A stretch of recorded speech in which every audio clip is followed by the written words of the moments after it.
May Mailman is a former Trump legal advisor, and she joins us now. May, your take, Republican governor has an opportunity to sign a bill, doesn't. Why?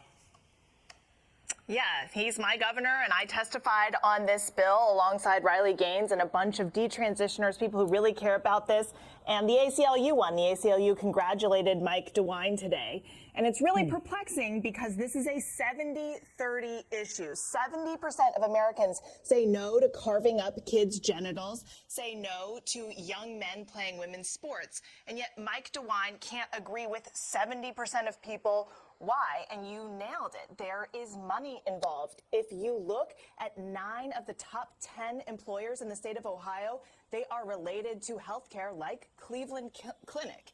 And Abbott Labs, which is the original manufacturer of Lupron, which is the puberty blocker drugs, they have a headquarters in Columbus, Ohio for their nutrition branch. So this really boils down to money. I think there's also an age factor.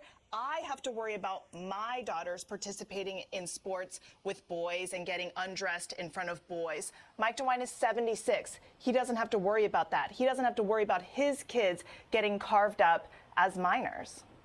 So you got to follow the money, which you're exactly right. But it's just, if it is a 70-30, did he get hoodwinked?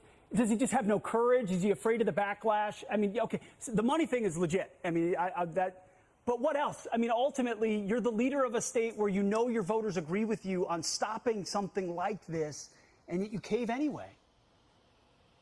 Yeah, so I guess the option number 3 is that he actually believes it, and that seems to be what the Ohio House leader, one of the authors of the bill, seems to think, which is that he actually thinks that if you don't cut out a girl's uterus, that she might be at risk of dying. But you know what? The studies say exactly the opposite. People who are transgender, there was a study in Europe, have an 8 times higher suicide rate. That means that the more that transgender ideology pervades our culture, the sicker our people become, the sicker our kids become. So how about when someone comes in and they've got depression and they've got PTSD and they've suffered from sexual abuse and they're unloved and they're lonely and they're confused about their gender?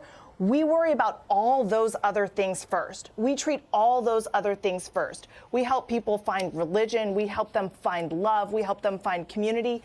And then we worry about the gender transition later. Yeah, and in those cases, again, it goes back to a system that is incentivized to keep people to be patients. And Mike DeWine is furthering it. May Mailman, thank you very much for your time.